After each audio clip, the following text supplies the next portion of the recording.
everyone, and welcome back to our next episode as part of National Careers Week. Today's theme is focusing on engineering. So we are joined by Ben Ferguson, who's one of our apprentices working with EDF at the moment. So hi, Ben, and thank you very much for joining. Looking forward to sort of hearing a little bit about your journey and what you're working on at the moment. So first of all, are you all right just to kind of introduce yourself, maybe it's a little bit about your apprenticeship and kind of EDF as a whole? Yeah, so I'm Ben Ferguson in the first year of my 3-year apprenticeship with EDF Renewables. I'm hopefully in the end of the apprenticeship will be qualified as a wind turbine technician and hopefully secure an apprenticeship, a job with EDF. So yeah, that's me. And at college, I'm studying maintenance, operations, and engineering. Oh, brilliant! That sounds really interesting. So how are you finding it so far? Then I know have you just started in September? Yeah, so I've been at the college since September, backwards and forwards, had a bit of sort of hands-on experience on site, as well as the academic stuff in the college as well. Brilliant. So is it going well so far then? Yeah, definitely. It's the fact that there's that many different, no day is the same. So it's great to see sort of the different from day to day. Yeah, absolutely. So is engineering something that you've always wanted to go into? Like, how did you find yourself in the apprenticeship?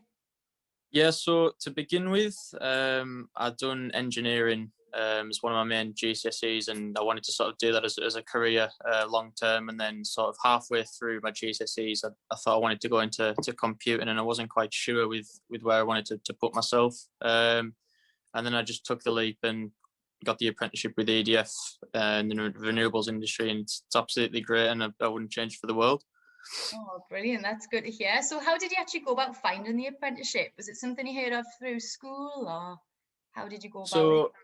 I just knew that the renewables industry was such a growing industry, and where I wanted to where I see myself in the next 15, 20 years, and applied through, I think it was the government website, and then just took it from there, really. Yeah, brilliant. How did you find the application process? I know some of them are quite competitive, aren't they, for apprenticeships? Yeah, so it was much more different than what I thought it would be with the whole the pandemic.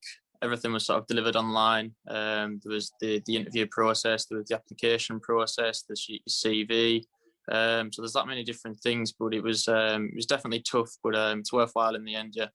Worth it, definitely. How was your interview? Have you got any tips maybe for students who are thinking about applying for apprenticeships, might be a bit nervous about the interview process?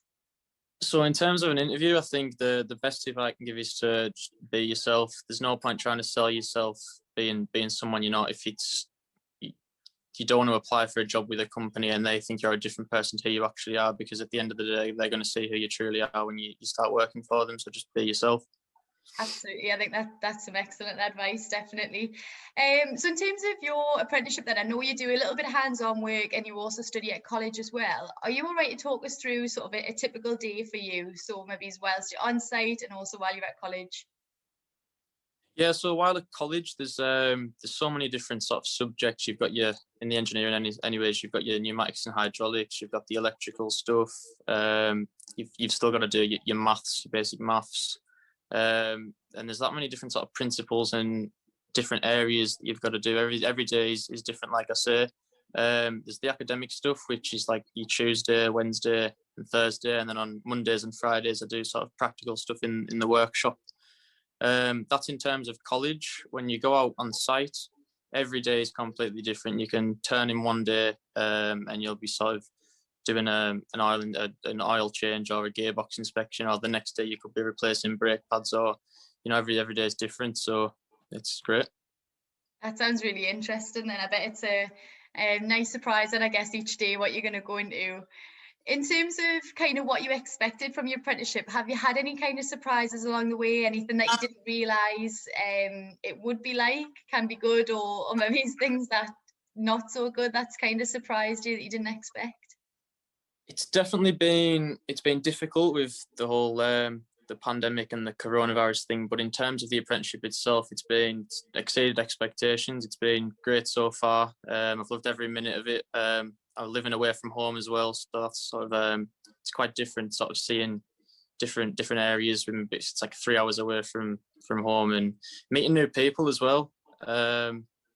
both inside and out of work. So my managers, as well as my friends and my peers. So you're sort of making that network as well. No, but it's great. Yeah, definitely. Also, you said you kind of living away at the moment. Where is it that you're originally from? So I'm from Cumbria, the Lake District. Not used to seeing very much other than trees and the mountains. And then going to Newcastle South Shields, where there's the whole city life, and there's definitely more to it. So it's great to see the difference between the two. Yeah, absolutely. So you're enjoying being away from home then? Definitely, it's I think it's an experience as well, because you sort of become more independent. You can sort of see who you really are, kind of thing. Yeah, I can imagine. So where is it that you actually live? Do you live sort of in a halls of residence, or? Yeah, so there's the halls of residence, which is in South Shields, and then we get a taxi in the morning over to North Shields, time at college, where we do our studies. Oh, brilliant. That sounds really interesting. I didn't actually realise that you sort of lived away from home when you're doing your apprenticeship. So that sounds like a really good experience. I'm pleased to hear that you're enjoying that as well. And I think it's just so different, isn't it, I guess. Did you ever consider, any other routes at all? Did you always know you wanted to do an apprenticeship? I always knew I never wanted to go to university. I didn't want all the debt. And I thought, as much as it looks good for sort of getting out there and seeing different things, the main focus was to do an apprenticeship, whether that was a higher apprenticeship, and then work my way up, or start on the lower apprenticeship and then build my way up. But I definitely always wanted to do an apprenticeship. Yeah. Brilliant. It's really good to hear, because I know obviously apprenticeships have become a lot more popular recently over the last few years, but there's still a lot of students probably out there who don't know too much about apprenticeships. Is there any advice that you can maybe give them for students considering apprenticeships who maybe is in year 10 or year 11 at the minute? I think the best thing with an apprenticeship, if you're comparing to, I'm not saying university is not what you should do, because every person is different, but in terms of an apprenticeship, the thing that really appealed to me was the fact you get experience. So when you're going into the world of work and you're actually working, whether it be hands-on or in the office or whatever job you decide to go into, you've got a bit of experience, an understanding of what you're actually doing, instead of sort of finishing your studies academically and then just going straight into the real world and not having a clue what you're doing. Yeah, definitely. I think that's kind of the benefits, isn't it, of an apprenticeship, being able to actually put what you're learning into practice straight away. And as you say, it's getting used to that environment as a whole, isn't it? So hopefully once you actually start your career, you're quite comfortable in that already. So obviously it sounds like you're having a really good experience and you're really enjoying it. What would you say maybe is enjoying the most about your apprenticeship? The whole sort of the way that every day is different, and the way that you don't know what's going to happen next week or next month. And I think the biggest thing for me is the actual network, the amount of people, the size of the company. You meet people through not just EDF but through the college, your friends. Just the whole network side of things for me. Brilliant. It sounds like you're meeting quite a few different people then along the way. And like you say, it's important to kind of build up that network, isn't it, for once you've kind of qualified and looking at what you want to go on to next. Obviously, it's probably been quite a big thing kind of moving away from home. Do you feel like you've had enough sort of support with that in terms of studying and outside of your studies as well? Yeah, definitely. I feel everyone's sort of welcoming, both in the college and in the halls of residence. Everyone's sort of there behind you the rest of the way, as well as sort of my early careers manager, my inline manager, and the teachers at TimeMet as well. Yeah, it's definitely been welcoming. Brilliant. That's good to hear, because I imagine it's quite a daunting thing to sort of move away from home, especially somewhere that you don't know and you kind of don't know anyone. So it's good to know that there's people there to support you along the way. And obviously you sound like you're having a brilliant experience. That's really good. Just before we go, I wanted to see if you had any advice, or like maybe any useful information that you didn't know when you were at school and you were looking at apprenticeships, but you know now that maybe you kind of wish you knew back then.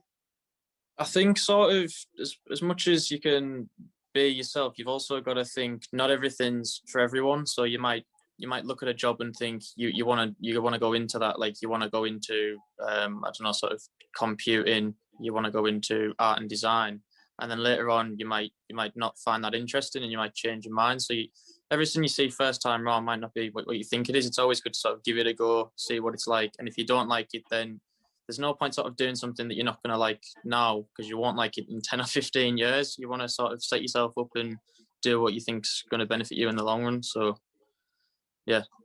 Absolutely. I think that's some really good advice. Oh, it's been really nice to talk to you, Ben. I know I've definitely learned a little bit about apprenticeships, and I'm sure it's been really useful for the students who are listening as well. So thank you so much for joining us, and obviously want to wish you the best of luck for the rest of your apprenticeship as well. But yeah, thank you very much for joining, Ben, and thank you very much for everyone who's been listening at home. We do have a workshop later on today based around sort of engineering and construction, and we will have a few posts going out on social media as well, so watch out for those. But thank you very much for joining, Ben, and thanks to everyone for listening. Thanks for having me.